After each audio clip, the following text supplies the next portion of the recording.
জন্মদিনে ছোট ছেলের বিয়ের খবর দিলেন আসিফ আকবর। এবার ব্রাহ্মণবাড়িয়ার মেয়ে আসিফ আকবরের ছোট বৌমা হিসেবে ঘরে আসতে চলেছেন। বছর আড়াই হলো বড় ছেলের রনকে বিয়ে করিয়েছেন এই সঙ্গীত শিল্পী। এবার ছোট ছেলেরও বিয়ের খবর দিয়ে দিলেন গায়ক। মঙ্গলবার নিজের ফেসবুকে ছোট ছেলের ছবি প্রকাশ করে আসিফ লেখেন, আমাদের ছোট ছেলে সাফাহাত আসিফ রুদ্র। একটু ভুলে যাওয়ার রোগ আছে, এমনিতে ইউনিক একটা ছেলে।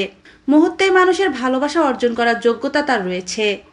নর্থ সাউথ ভার্সিটি থেকে স্টাডি শেষ করে এখন বিজনেস করার চেষ্টায় আছে। সে একজন ভালো ফুটবলার, কিন্তু ক্যারিয়ার সেদিকে নিয়ে যায়নি। এরপর লেখেন, রুদ্র ২৬ বছরে পদার্পণ করলো আজ। সেই সাথে এটি তার জীবনের শেষ বসন্ত, কারণ আগামী ডিসেম্বরে সে শহীদ হতে যাচ্ছে। বিয়ে শাদীর সমস্ত আয়োজনও সম্পূর্ণ। আংটি বদল হয়েছে জানুয়ারিতেই। সামাজিক যোগাযোগ মাধ্যমে জানানোর কোনো অনুমতিই ছিল না।